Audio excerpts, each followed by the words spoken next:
Hi guys, welcome back to my channel.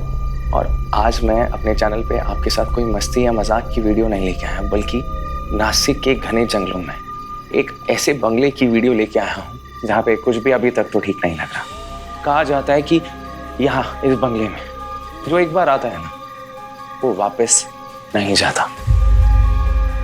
लेकिन आज मैं अपनी जान का रिस्क लेके और अपने टीममेट्स की जान का रिस्क लेके आपके लिए ऐसी एक्सक्लूसिव फुटेज लेके आया जिसे देख के आप दंग रह जाएंगे।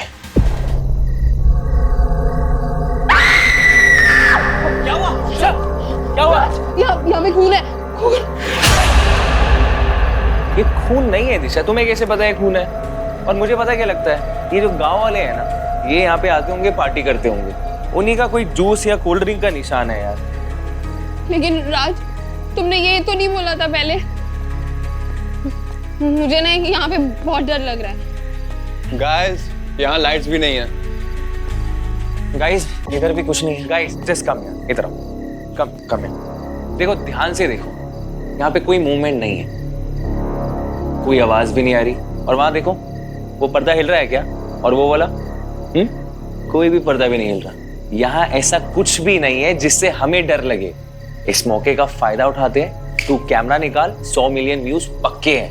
ओके, मतलब अब हमें वही करना पड़ेगा जो हम हर बार करते हैं। गाइस, सच कहूं ना तो मुझे ऐसा लग रहा है कि हमारे अलावा भी ना कोई यहाँ पे है और वो हमें ना देख रहा है। और सच कहूं ना तो मुझे ऐसा लग रहा है कि हमने उसके ही घर में आके उसको और ज्यादा गुस्सा दिला दिया है। और मुझे कुछ तो अजीब सा लग रहा है। आपने देखा ना, आवाज आई ना आपको? मैंने बोला था यहाँ पे कोई ना कोई तो है। गाइस, जैसा कि मैंने आपको बताया था, ये बंगला बहुत ज्यादा ही हॉन्टेड है और मुझे तो ऐसा लग रहा है कि कोई ना हम पे नजर रख के बैठा है।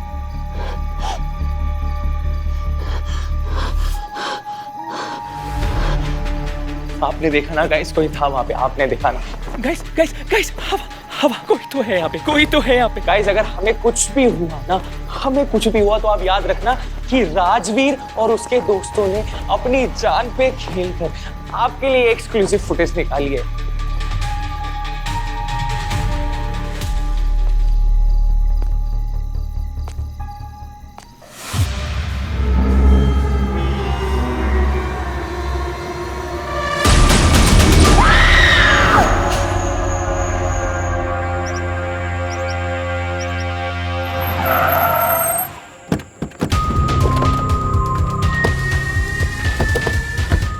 आपने से फोन किसने किया था? सर, मैंने किया था। वो अंदर दीवार में है सर। दीवार में? दीवार में क्या? सर, दीवार के अंदर कुछ है सर। मैंने पहले ही बोला था कि ये बंगला हॉन्टेड है। हॉन्टेड? और आप लोग जरा क्राइम सीन से दूर ही रहिए, है ना? बड़ा आसपास ही रहिएगा।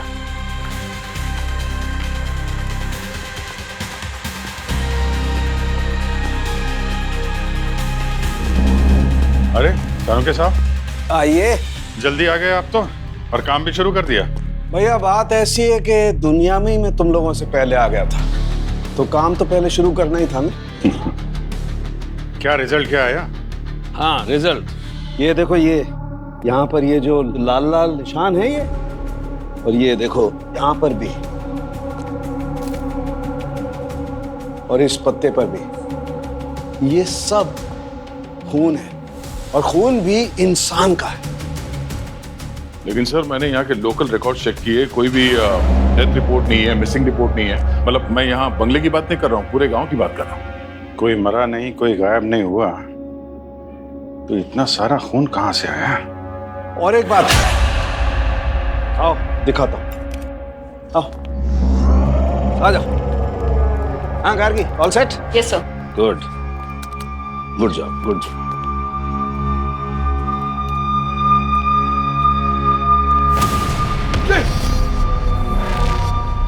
क्या हुआ? अरे नहीं, पंकज, डरो मत, होता है, ऐसा होता है। मैं भी अगर तुम्हारी जैसे कमजोर दिल का होता ना, तो मेरी भी बोलती बंद हो जाती। डरो मत, मैं हूं ना। तो वो शूटिंग वाले लड़कों ने इसी कुल्हाड़ी वाले हाथ को देखा होगा। ये पूरा घर अच्छी तरीके से सर्च करना पड़ेगा दोस्त। चेक करो।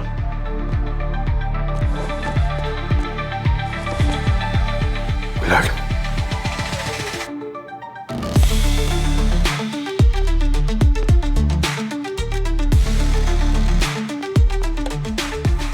यहाँ भी विराट।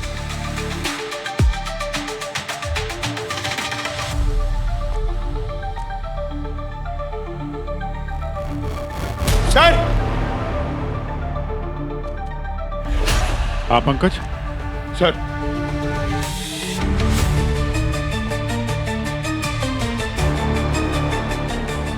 सर, ये फोटोज?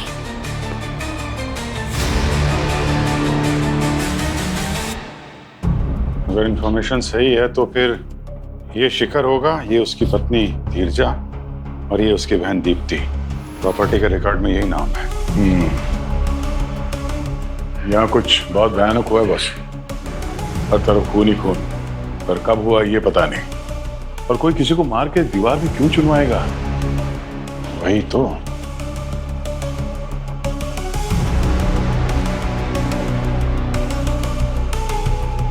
जी सोलंके साहब। हाँ, ये दीवार की पीछे वाली लाश ने कुछ बताया आपको? अरे बहुत कुछ बताया है। यहाँ तो अजब ही बात है, लोग दीवारें बनाते हैं पहले ताकि उससे घर बन सके, लेकिन यहाँ तो लोगों को मार दिया और फिर उन्हें दीवार में चुनने के लिए दीवार खड़ी कर दी। मतलब कितने लोग थे? अभी पता चलता है। गार्गी, देखो पहली लाश,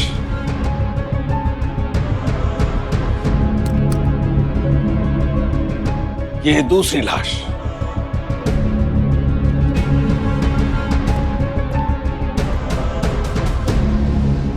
तीसरी लाश,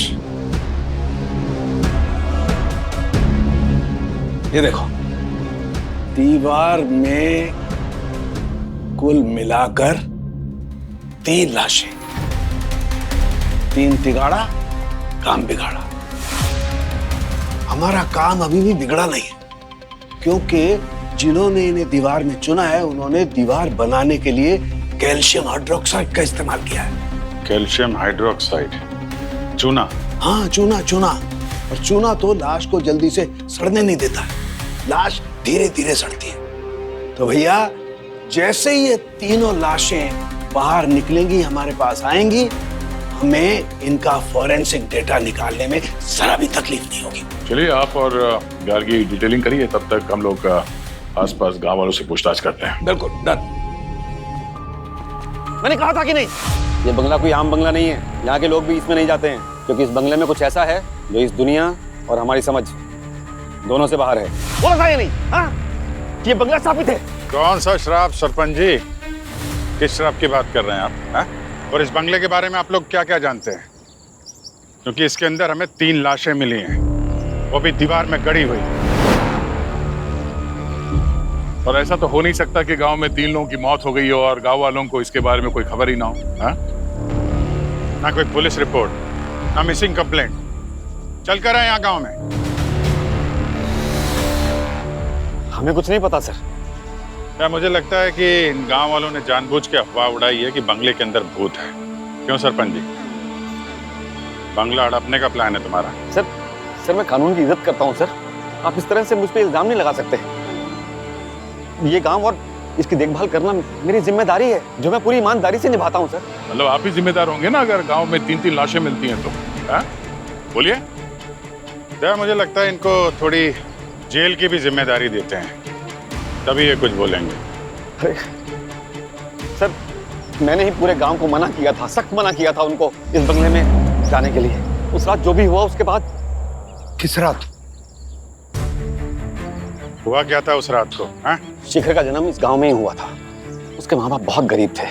उसके जन्म के बाद पूरा परिवार मुंबई चला गया और वहां पर उन्होंने बहुत मेहनत की और खूब पैसा कमाया। लेकिन माँ बाप की मौत के बाद शिखर ने इस बंगले को बढ़ाया। लगभग 2 साल पहले शिखर अपने जन्मदिन के दिन अपनी पत्नी धीरजा और बहन दीप्ति के साथ वापस यहाँ आया। मुंबई से कई मेहमान भी आए थे इस जश्न का हिस्सा बने। शिखर ने जब इस बंगले को बढ़ाया तो यहाँ एक बहुत बड़ा बरगद का पेड़ था, और हम जानते हैं कि पेड़ पौधों में जान होती है, लेकिन शिखर इन बातों में नहीं मानता था। उसने बंगले को बढ़ाते हुए उस बरगद के पेड़ को काट डाला और शायद तभी से कोई रूह उसके पीछे पड़ गई और उसने उन सबको मार डाला। लेकिन मारा किसने था? खुद शिखर ने। मेरा मतलब उसके अंदर आई उस आत्मा ने। हम सबने देखा था कैसे वो आत्मा उसके शरीर को जरिया बना के सबको मार रही थी।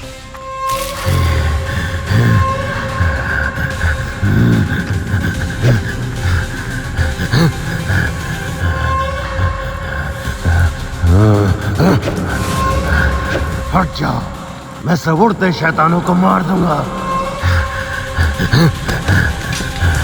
कैद करके रखो इन लोगों को, वरना ये सारा गांव खा जाएंगे। उसके बाद हम सब इस बंगले की तरफ दौड़ पड़े। वहां का नजारा देखकर हमारी रूह कांप गई सर, क्योंकि धीरजा और दीप्ति का वहशी तरीके से कत्ल हो चुका था। मरते हुए शिखर ने कहा था कि कैद करके रखो इन रूहों को, वरना पूरे गांव को खा जाएंगी। हाँ साहब, अगर वो आत्मा हम सबके पीछे पड़ जाती तो? इसलिए हमने शिखर की बात मानते हुए हमने तीनों लाशों को इस बंगले की दीवार में चुनवा दिया और कसम खाई कि आज के बाद कोई भी गांव वाला इस बंगले में कदम नहीं रखेगा। लेकिन सर, इन शहरी लड़कों ने उस आत्मा को फिर से जगा दिया है उस बंगले में जाकर। वो आत्मा दोबारा शिकार करने निकली साहब। ये आत्मा की कहानियां सुनाना बंद कर दो, समझे? बकवास है सब, और ये कोई श्राप नहीं है, जुर्म है ये। मालूम है कितना बड़ा अपराध किया तुम लोगों ने? 3 खून की बात पुलिस से छिपाई, ऊपर से लाश को ठिकाने लगा दिया। सरपंच जी, तुम जरा नजर के सामने रहना। एक बार ये केस सुलझ जाए फिर मिलता हूं तुमसे। कोई कहीं नहीं जाएगा।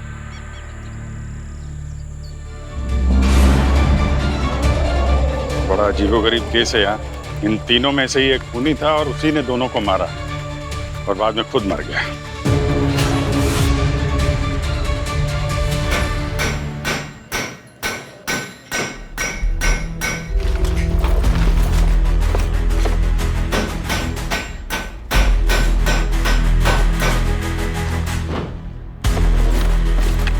हाँ डॉक्टर साहब।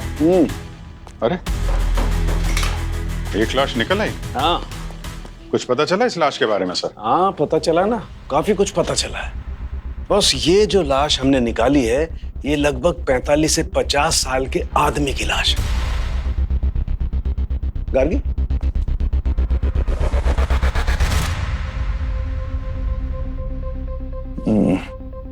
जरूर ये शिकारी होगा। और ये जो दूसरी लाश, ये जो दिख रही है, जिसे हम निकालने वाले हैं, मुझे लगता है ये किसी औरत की लाश है। धीरजा या दीप्ति? ये तीनों विक्टिम्स तो कंफर्म्ड हैं। एक तो ये शिखर, उसकी बीवी धीरजा और उसकी बहन Deepti. Very good sir. Sir, मैं क्या बोलता हूँ, देखिए अभी वैसे भी शाम होने वाली है और ये बंगले का माहौल भी थोड़ा ठीक नहीं लग रहा है। तो मेरा सजेशन ये है कि हम लोग अभी सब चलते हैं, कल आ जाएंगे ना सुबह में। नहीं, सवाल ही नहीं उठता है पंकज। ये डेड बॉडीज ऑलरेडी हवा में एक्सपोज हो चुकी हैं। सवेरे तक अगर हम इनको ऐसे ही छोड़ गए तो ये इतनी सड़ जाएंगी कि इनमें से फॉरेंसिक डाटा निकालना बिल्कुल मुश्किल होगा। पता ही नहीं चलेगा ये हैं कौन और कैसे मरे।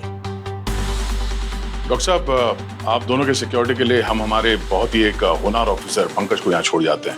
अरे मैं क्यों? सर, आप हमेशा ऐसी सिचुएशन में मुझे क्यों फंसा देते हो?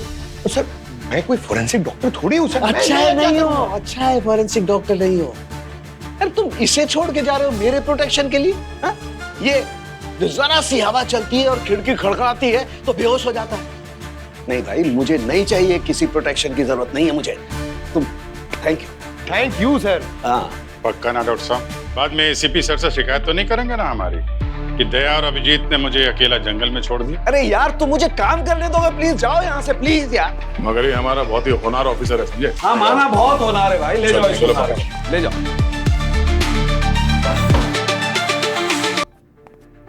ये तीनों विक्टिम्स, दीप्ति, धीरजा और शिखर, इनके बारे में क्या पता चला? सर, शिखर की एक इन्वेस्टमेंट फर्म थी और वो ज्यादातर अपने घर से ही काम करता था। अच्छा। सर, और शिखर की वाइफ धीरजा LLP कुमार हॉस्पिटल में कंसल्टेंट थी, मगर 1 महीने पहले उसने हॉस्पिटल से रेजिग्नेशन दे दिया था। ये बोलकर कि वो गांव जाकर लोगों की मदद करेगी और प्रैक्टिस भी वहीं करेगी। सर, हाँ, उसकी बहन दीप्ति, वो एक लॉयर थी। इन्वेस्टर, कंसल्टेंट, लॉयर, तीनों के तीनों एक वेल सेटल्ड स्टेबल फैमिली के मेंबर्स थे। तीनों के तीनों 2 साल से गायब है, फिर भी एक समझ में नहीं आता कि उनकी फैमिली में से किसी ने भी उनके बारे में पूछताछ करने की कोशिश नहीं की, मिसिंग रिपोर्ट नहीं दर्ज किया। अजीब लग रहा है। सर, एक तरह से देखा जाए तो ये तीनों अनाथ थे सर। इनका कोई रिश्तेदार भी नहीं था जो ये मिसिंग रिपोर्ट लिखवा सके। ये लोग जब यहाँ आए थे तो सर ये सबको बोल के आए थे कि यहाँ पे एक नई जिंदगी शुरू करने वाले हैं। शायद इनके दोस्तों को लगा होगा कि अपनी नई जिंदगी में बिजी हो गए हैं, इसलिए किसी ने खोज खबर नहीं ली। अरिजीत, तीनों के तीनों की बॉडी दीवार में चुनवाई गई मिली, किसी को पता तक नहीं कि इनका हुआ क्या। समझ में नहीं आ रहा है क्या चक्कर है। अच्छा, सालुंखे को कुछ पता चला क्या हुआ उनके साथ? सर, डॉक्टर सालुंखे और गार्गी आज रात वहीं रुकेंगे ताकि समय रहते बॉडी रिकवर कर सके और टेस्ट के लिए भेज सके।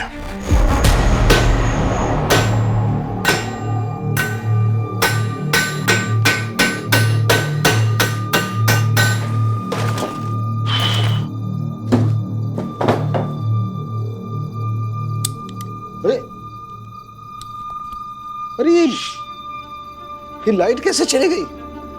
अरे यार इसी को भी अभी खराब होना था। गार्गी सर, इसकी बैटरी तो खराब हो गई, अब क्या करें? सर आप मेरी लाइट ले लीजिए। अरे यार तुम कैसे काम करोगे? चल चल कुछ सोचते हैं। कहीं कुछ है क्या? अरे ये काम आएगा। ये बाबा आदम के जमाने का लैंप, लेकिन अपने तो काम आ ही जाएगा। एक काम करो, वो स्टूल ले आओ।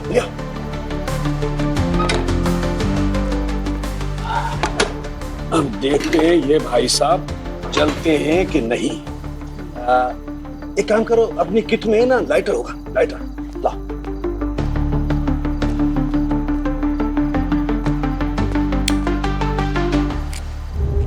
वेरी गुड, अरे काम बन गया।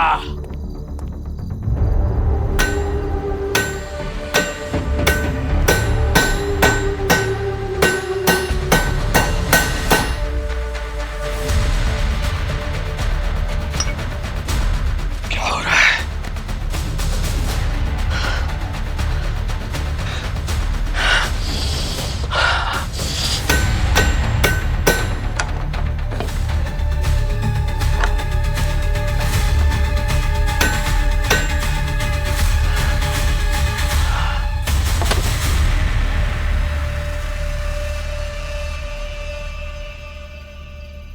सर आप ठीक तो है ना?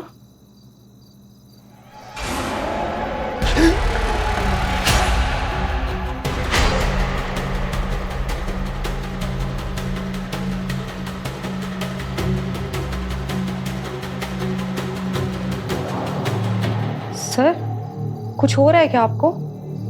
पानी लाऊं क्या आपके लिए?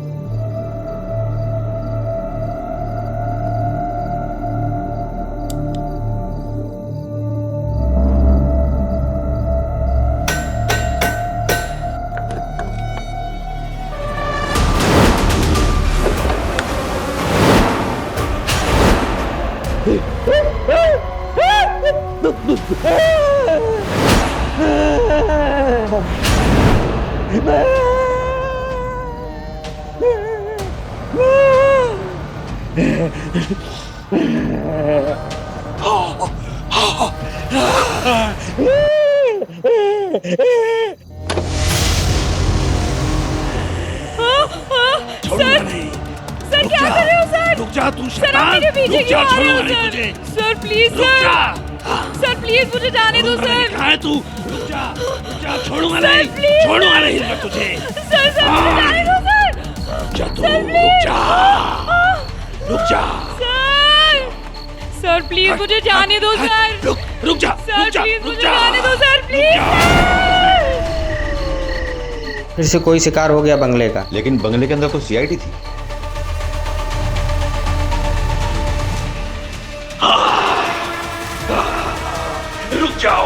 रुक जाओ नहीं तो मार डालूंगा।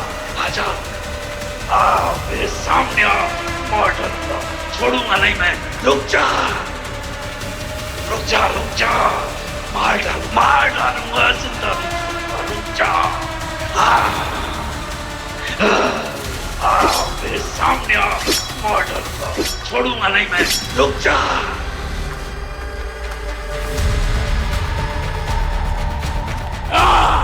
अरे नहीं छोड़ूंगा। डराता मुझे। क्या कर रहे हैं? अरे लग जाएगा, लग जाएगा,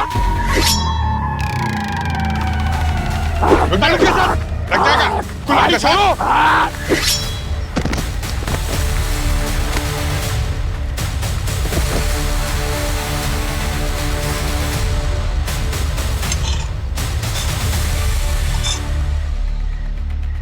नहीं छोड़ूंगा।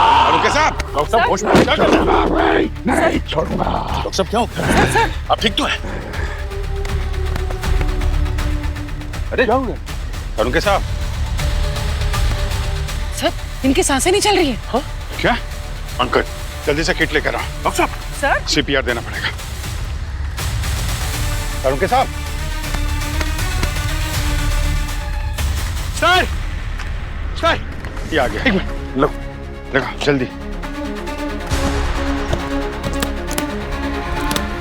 कर। हाँ।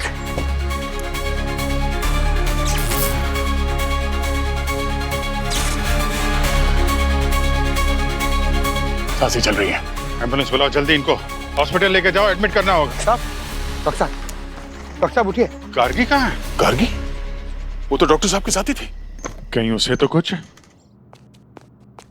गार्गी? गार्गी?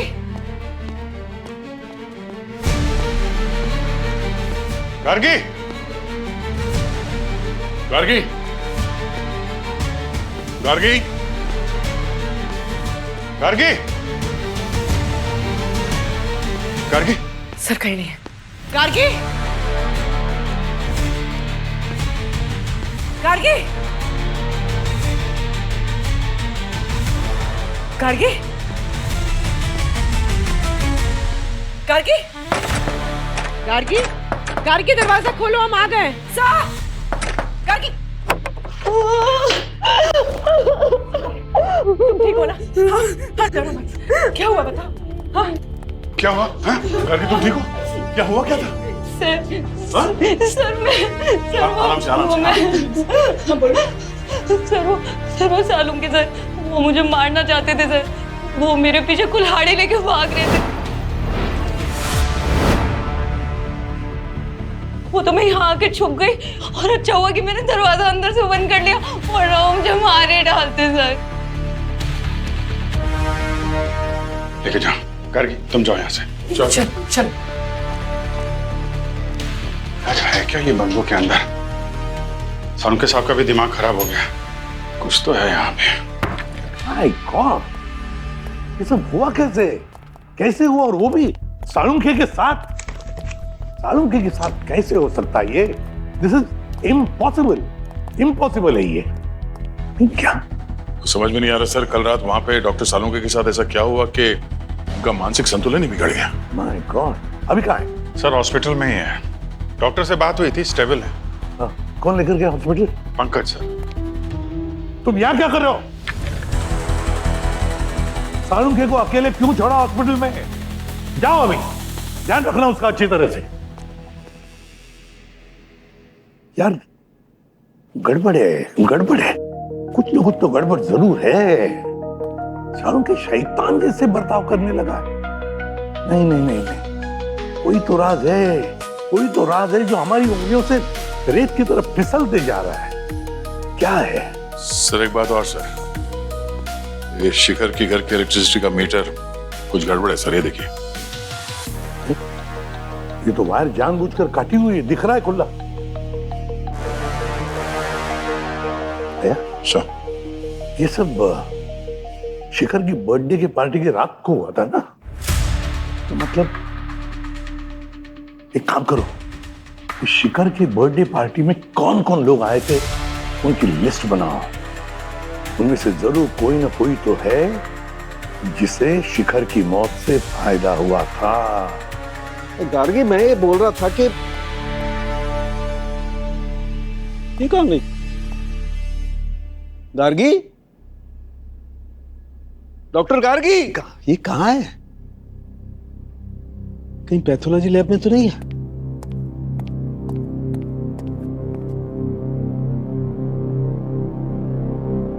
ये यहां बैठी, कमाल है। गार्गी, गार्गी, क्या यहां क्या कर रही हो? गार्गी, कुछ बोलो, क्या हुआ है? गार्गी, गार्गी, दरवाजा खोल। अरे ये दरवाजा क्यों बंद किया तुमने? कमाल है यार, मेरे केबिन में मुझे नहीं घुसने दे रही है, लॉक करके बैठी। वाह रे डॉक्टर साहब, वाह वाह वाह। वहां मैंने पूरा हॉस्पिटल सर पे उठा लिया है और अब यहाँ पर खड़े। एक बात बताओ, तुम लोगों ने मुझे हॉस्पिटल में क्यों पटक दिया और ऐसा क्या किया है मैंने? आप हॉस्पिटल में क्यों थे ना, हाँ। ये तो आपको एसीपी सर बताएंगे। आपने किया क्या है ना, वो आपको ये गार्गी बताएगी। अरे कहाँ बता रही है? 10 तरीके से पूछ लिया, कुछ बोलती नहीं है यार, बंद कर लिया अपने आप को। एक minute, allow me. Allowed. Gargi, इधर आओ। अरे इधर आओ, इधर आओ, मेरे पास आओ। अरे डरो मत, इधर आओ, इधर आओ। ये इन्हें बताओ इन्होंने क्या किया? हाँ बताओ, बताओ क्या किया मैंने? सर, मुझे इस बारे में कोई बात नहीं करनी, मैं अभी बिजी हूँ। सुन लिया, बिजी है वो। बिजी नहीं है, ट्रॉमाटाइज है। आपने ट्रॉमा दे दिया उसे। क्या बात करते हो यार? आओ, इधर आओ। कहाँ हूँ? अरे इधर आओ, बेचारी डर रही है आपसे। नहीं, नहीं। अरे इधर आओ, इधर आओ। सुनिए मेरी बात। कल रात में है ना, क्या हुआ कल रात को? आपके ऊपर एक आत्मा का साया आ गया था। क्या बकवास कर रहे हो यार? एक साइंटिस्ट आदमी से तुम ऐसी बात कर रहे हो? आत्मा, आत्मा। सर, साइंस वाइंस अपनी जगह पर ठीक है, लेकिन आज तक हिस्ट्री में ऐसी कोई हॉरर पिक्चर नहीं है जो मैंने नहीं देखी है। हिंदी, इंग्लिश, फिलिपिनो, सब। उसमें जब एक आत्मा इंसान के अंदर जाती है ना, तो उसकी शक्ल ऐसी हो जाती है, आप जैसी। मेरी शक्ल में ऐसा क्या? अरे यार पंकज, प्लीज यार, मुझे काम करने दो यार, मुझे शांति से काम करने दो, शांति चाहिए। अरे सर, हमें आपसे शांति चाहिए सर। आपने शांति भंग करके रख दी है सबकी। जी हाँ, सुनिए मेरी बात। हाँ, मेरा एक दोस्त है रंजीत। अच्छा सर, वो आत्माओं का विशेषज्ञ यार। विशेषज्ञ। हाँ। सर, आपको उसके पास में सर चलना पड़ेगा। नहीं नहीं नहीं, नो नो, नहीं नहीं, नो से काम नहीं चलेगा सर, आपको चलना ही पड़ेगा। नहीं, मैं क्लोरोफॉर्म निकालूं, किडनैप करूं आपको?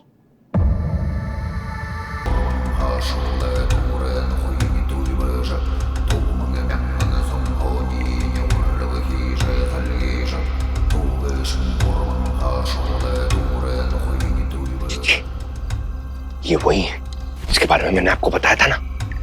इसके अंदर एक। शांत रहिए, इनको शांति पसंद है। Sorry sorry sorry.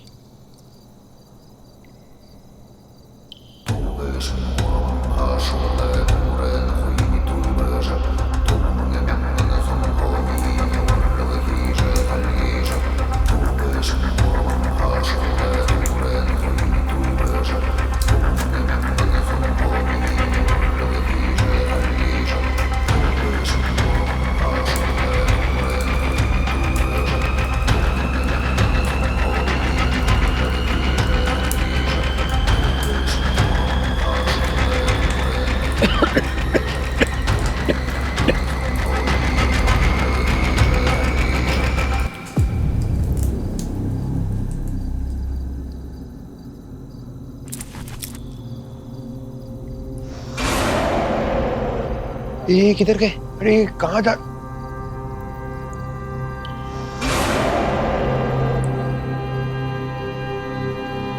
चलूंगी सर?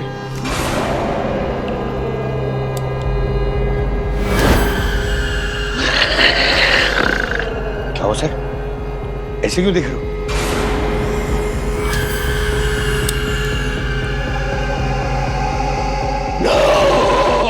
अरे ऐसी खूनी आंखों से क्यों देख रहे हो मुझे? तू यहाँ क्यों आया बकरे? मैं तो यहाँ लेके आ। बकरा? बकरा कौन? अरे क्या कर रहे? अरे बाप रे! अरे क्या कर रहे सर? अरे कुछ पता चला सालुंके के साथ क्या हुआ? सर मैं सच्ची कह रहा हूँ सर। नहीं, फिर से कोई औरत स्टोरी मत सुनाना। सर मुझे पूरा यकीन है सालुंके सर के अंदर एक आत्मा है सर, इसलिए तो मैं उन्हें जब वो आत्मा विशेष क्या सर वो आत्मा विशेषज्ञ के पास ले गया था ना सर, तो वो आत्मा ने मुझ पर अटैक किया सर, मुझे मारने के लिए। क्यों बताया सर? क्योंकि सालुंके सर को मैं वहां ले गया था ना, इसलिए। दिमाग में क्या भूसा भरा है? बेवकूफ हो, ऐसे कभी कुछ होता है? होता है कभी? हर बात के पीछे कोई साइंटिफिक रीजन होती है, उसका पता लगाओ। और याद रखना, आइंदा अगर एक भी हॉरर फिल्म देखी ना तो सीआईडी से बाहर। नहीं सर, नहीं देखूंगा सर। सर हाँ, कुछ पता चला इन तीनों के बारे में? नहीं सर, कुछ खास नहीं। हमने अच्छी तरीके से चेक किया है सर। शिखर की मौत से किसी को फायदा होते दिख तो नहीं रहा है। उसके प्रॉपर्टी, शेयर, इन्वेस्टमेंट सब कुछ वैसे के वैसे हैं। तो कहीं ऐसा तो नहीं कि खूनी की असली शिकार धीरजा या दीप्ति हो और शिखर बेचारा खामखा मारा गया? सर दीप्ति का रिकॉर्ड तो एकदम क्लियर है, उस पर शक करने जैसी कोई बात नहीं है। और सर ये जो धीरजा है वो कवच रक्षा से जुड़ी हुई थी। कवच रक्षा से जुड़ी हुई थी? 3 लोगों का खून हो गया है, धीरजा, उनके पति, उनके ननद का। व्हाट? जब धीरजा यहाँ काम करती थी तो आप ही उनके सीनियर थे ना? मैम, मैं सिर्फ उसका सीनियर ही नहीं, उसका सबसे अच्छा दोस्त भी था। धीरजा की किसी से दुश्मनी थी? मैंने धीरजा के साथ कई साल काम किया है। मैं ये मान ही नहीं सकता कि धीरजा का कोई दुश्मन भी हो सकता है। वो इस हॉस्पिटल की सबसे चहेती डॉक्टर थी। तो फिर धीरजा ने रिजाइन क्यों किया? धीरजा अपने पति के साथ गांव जाना चाहती थी। शिखर ने वहां एक नई जिंदगी का सपना देखा था और धीरजा ने शिखर के सपने को अपना बना लिया था। हालांकि मैंने उसका नाम कवच रक्षा के लिए रिकमेंड किया था। कवच रक्षा? कवच रक्षा एक स्पेशल डिफेंस ऑर्गेनाइजेशन है। ये इंडिया में रिसर्च और डेवलपमेंट से जुड़ी वेपन्स टेक्नोलॉजी और बायो वेपन्स पे काम करती है, रिसर्च करती है। सर धीरजा के क्रेडेंशियल में लेटर ऑफ एप्रिसिएशन है सर, जो कवच रक्षा ने दिया है कुछ खास सर्विसेज के लिए। और सर एक डिफेंस ऑर्गेनाइजेशन एक नॉर्मल डॉक्टर को एप्रिसिएशन लेटर क्यों देगी? ये भी तो हो सकता है कि कवच रक्षा का इन तीनों मर्डर से कोई संबंध हो। कवच रक्षा, खैर अपने साइंटिस्ट से जाकर मिलते हैं, देखते हैं क्या कर रहा है वो। चलो। हाँ गार्गी, इसमें एक बूंद डालो, सिर्फ एक ड्रॉप। हाँ शेक करो यार। हाँ। फिर से कुल्हाड़ी उठा ली तूने किसी को मारने के लिए? नहीं, खोला मत, खोला मत। मैंने तो खुद गार्गी को बोला है कि मुझे बांध दो, क्या पता फिर किसी का कब्जा हो जाए मेरे शरीर पर। यार क्या बकवास कर रहा है तू? नहीं बकवास नहीं कर रहा हूँ बॉस, सच बोल रहा हूँ। मैंने वो रंजीत, वो आत्मा विशेषज्ञ के घर का फुटेज चेक किया और पक्का यकीन हो गया मुझे कि मुझ पर किसी न किसी का कब्जा तो है। क्या? ओहो, तो हमारा और सालुंके साहब का साथ यहीं तक था। मैं एक अच्छा सा साइकेट्रिक इंस्टीट्यूशन जानता हूँ, आपका अच्छे से ध्यान रखेंगे वहाँ पे। और सर हर संडे आपसे मिलने को आएंगे वहाँ पे। आप थोड़ी देर चुप रहेंगे, मैं पूरी बात बता दूं आप लोगों को। अरे तो फिर बता ना। बता रहा हूँ बॉस। देखो मेरे शरीर पर कब्जा जरूर हुआ है, लेकिन किसी आत्मा का नहीं। तो फिर? हेलुसिनेशन। हाँ, ये तो वही केमिकल ड्रग्स है ना जिसको लेने के बाद हेलुसिनेशन शुरू हो जाता है, दृष्टि भ्रम या मति भ्रम। हाँ बिल्कुल। और आपको इस हेलुसिनोजन के बारे में कैसे पता चला? बॉस, उस रंजीत के घर से आने के बाद मैंने अपना पूरा डिटेल में ब्लड टेस्ट किया, तब मुझे पता चला कि मेरे शरीर में, मेरे खून में फैंटम एक्स है। Phantom x? एक बहुत ही खतरनाक बायो वेपन। कोई नहीं जानता कि इसे किसने बनाया, लेकिन पिछले 2 साल से वेपर और ब्लैक मार्केट में धड़ल्ले से बिक रहा है। और सर ये फैंटम एक्स के बॉडी के अंदर जाने के बाद एग्जैक्टली होता क्या है? फैंटम एक्स में इंसान को उसका सबसे बड़ा डर उसकी आंखों के सामने दिखता है। और ये तो हम जानते ही हैं कि इंसान को कोई न कोई फोबिया तो होता ही है, किसी न किसी चीज से तो जरूर डरता है। और मेरे केस में एक मॉन्स्टर गोट, एक खतरनाक शैतानी बकरी। व्हाट? एक फोरेंसिक डॉक्टर होके आप बकरी से डरते हैं? कैप्राफोबिया कहते हैं इसे। और मैं मानता हूँ बचपन से मुझे बकरियों से डर लगता है। जब मैं छोटा था अपने गांव में गया था तो एक बकरी ने मुझे बहुत बुरी तरह से अपने सींगों से मारा और बस तब से मैं बकरियों से डरने लग गया। आप हंसना बंद करेंगे? नहीं सर, तो क्या इसका मतलब डॉक्टर सालुंके को ऐसे ही बांध के रखना पड़ेगा? दया, इस फैंटम एक्स का असर टेम्परेरी होता है, धीरे धीरे खून में से अपने आप निकल जाता है। तो शिखर के साथ भी यही हुआ होगा, उसका भी कोई फोबिया होगा। और जैसे ही ये फैंटम एक्स का गैस उसके शरीर के अंदर गया, उसने ये फोबिया ट्रिगर कर दिया। बस उसी जोश में उसने अपनी बीवी और बहन को शैतान समझकर मार डाला। बिल्कुल। सर एक बात समझ में नहीं आई, ये शिखर फैंटम एक्स के असर से काफी थक गया था और थकान की वजह से उसकी मौत हो गई, मगर डॉक्टर सालुंके मैं जिंदा हूं सिर्फ तुम लोगों की वजह से बॉस। सही है, अगर मुझे उस टाइम आप लोग सीपीआर नहीं देते तुरंत तो मेरी भी हालत उस शिखर की जैसी होती। कभी डांटते हैं, कभी तारीफ करते हैं। जी हाँ, ऐसा काम करेंगे वैसे आपको रिएक्शन मिलेंगे। करिए करिए करिए। अच्छा, अब आगे बताएगा क्या करना है? आगे ये है बॉस कि मैं अब हर उस चीज को छू करके सूंघ करके ये जानने की कोशिश करता हूँ कि उस रंजीत के घर पे मुझे किस चीज ने ट्रिगर किया वो फैंटम एक्स। करना? हाँ वही कर रहा हूं मैं। चलो जाओ।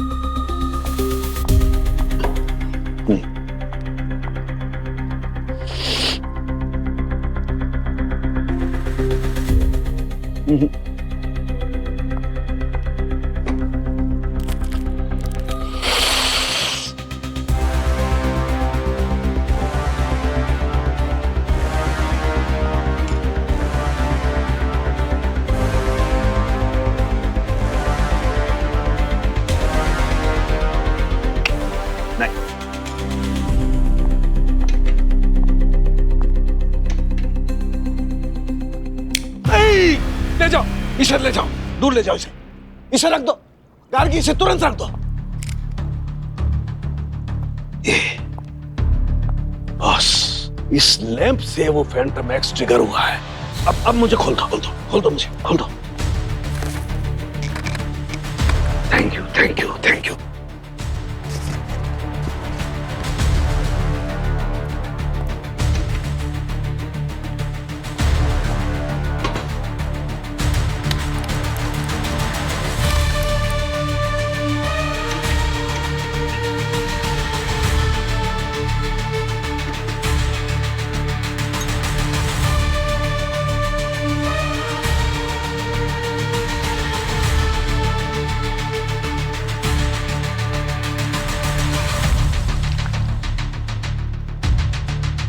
ये देखो बॉस, ये पिंक हो गया और ये इस बात का सबूत है कि वो फैंटम एक्स इसी में था।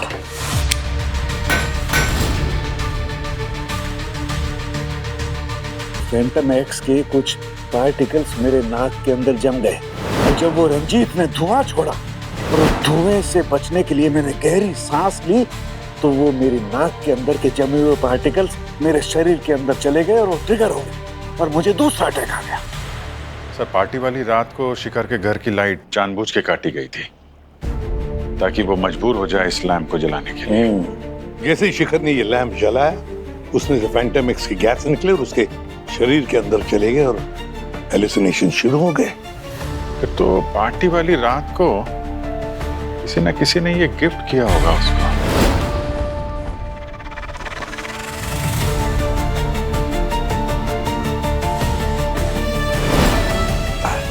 वैसे सर कहीं ये फैंटम एक्स किसी तरह से कवच रक्षा के साथ जुड़ा हुआ तो नहीं है, क्योंकि कवच रक्षा भी बायो वेपन्स पे रिसर्च करता है। बिल्कुल दया, बिल्कुल सही। अब समझ में आया कि इस खूनी तक पहुंचे कैसे। या शिखर के परिवार वाले मुंबई से, तो जाहिर है कि वो गेस्ट सारे जो है वो भी मुंबई से ही होंगे और फिर नासिक जाने के लिए यही एक रूट है, वही रूट लिया होगा। उस पर टोल बूथ है तो टोल भी वहीं पे दिया होगा। सर 2 साल पहले टोल बूथ का रिकॉर्ड तो डिलीट कर दिया गया है। अरे यार, पर सभी गाड़ियों के फास्टैग का रिकॉर्ड का डेटा मिल गया है। फैंटास्टिक। और हमारे पास कवच रक्षा में आने जाने वाली गाड़ियों की भी लिस्ट है। ये दोनों लिस्ट मैच करके देखते हैं इनमें से कोई कॉमन गाड़ी या गाड़ियां निकली तो समझ लो हमारा काम हो गया।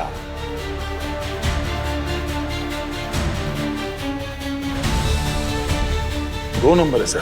हाँ सर, ये पहला नंबर तो ये गिरजा की गाड़ी का नंबर ही है, पर वो तो खुद विक्टिम थी और वो वहां काम भी करती थी। ये दूसरा नंबर किसका है?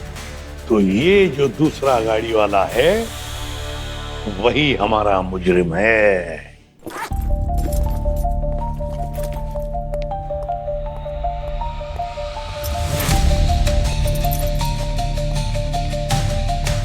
डॉक्टर मोहन, लगता है कि जाने की जल्दी में हो आप। अरे आप परेशान मत होइए, हमारे पास गाड़ी है, हम आपको रास्ते में ड्रॉप कर देंगे। आप यहाँ? मैं मेडिकल कॉन्फ्रेंस के लिए जा रहा था अभी। अरे उसी कॉन्फ्रेंस की अपडेट देने आए हम लोग। वो उस कॉन्फ्रेंस की लोकेशन चेंज हो गई है। एक्चुअली अब वो जेल में होगी। जेल में? जी। पर क्यों? मैंने क्या किया? किया क्या है और कैसे किया है ये तो आप ही जानते हैं। क्यों किया है ये अगर बता देते तो केस सॉल्व हो जाता। देखिए, धीरजा को मैंने नहीं मारा है।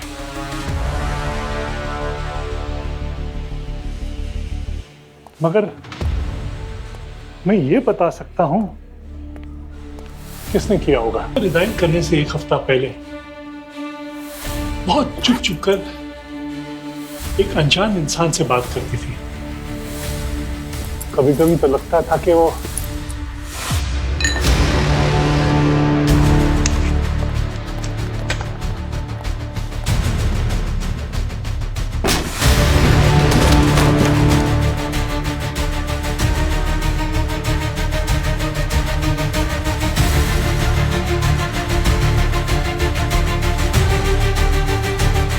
आए। डॉक्टर साहब, आपने तो कहानी आधे में ही छोड़ दी। चलो अब हम पूरी कर दें। क्या मदद करेंगे आप? Sir please sir. हाँ, मैंने उस लैब पे फैंटम एक्स मिलाया था ताकि तीनों मर जाए। गिरजा मेरी बहुत पुरानी दोस्त थी। हमने सालों तक साथ में काम किया था, यहां तक कि उसका कवच रक्षा में होना मेरा रिकमेंडेशन लेटर पे था। मुझे लगा था इतने एहसान के बाद वो फैंटम एक्स को अप्रूव कराने में मेरी मदद करेगी। पर हर कोई तुम्हारे जैसा क्रिमिनल नहीं होता डॉक्टर मोहन। धीरजा ने फैंटम एक्स का सच रिपोर्ट में लिख दिया, बता दिया बोर्ड को कि ये कितनी खतरनाक चीज है। इस केमिकल की इफेक्ट से कितने लोग अपने दोस्तों और अपने परिवार वालों को मार सकते थे। उसने मेरा प्लान, मेरा सब कुछ बर्बाद कर दिया। 2000 करोड़ का नुकसान हो गया ना तुम्हें इस चक्कर में? जी, 2000 करोड़। और मैं समझ गया था कि जब तक धीरजा जिंदा है, कवच रक्षा मेरे फैंटम एक्स को कभी अप्रूव नहीं करेगा। मैंने ये तो सोच भी लिया था कि कुछ टाइम के लिए मैं इसे बंद कर दूंगा और 2-3 साल के बाद एक नए नाम से इसे वापस लाऊंगा। मगर उसके लिए धीरजा का इस दुनिया से जाना जरूरी था। और तुमने शिकार करने का फैसला कर लिया? इसीलिए मैंने शिखर को वो बर्थडे गिफ्ट दिया, वो एंटीक लैम्प।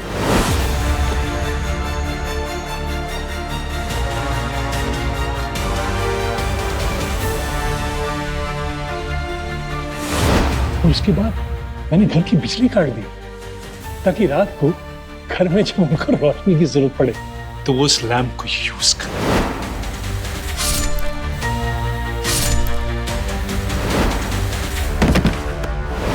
वाह रे वाह वाह।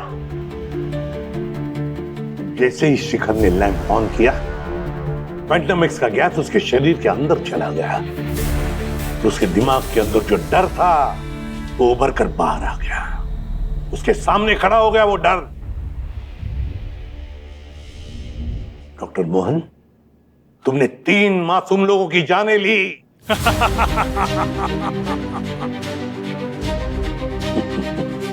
हंस रहे हो? तुम्हें पता है इंसान का सबसे बड़ा डर क्या होता है? मौत होता है, मौत। अब मौत तुम्हारे सामने खड़ी है, फांसी होगी तुम्हें, फांसी। ले जाओ इसे।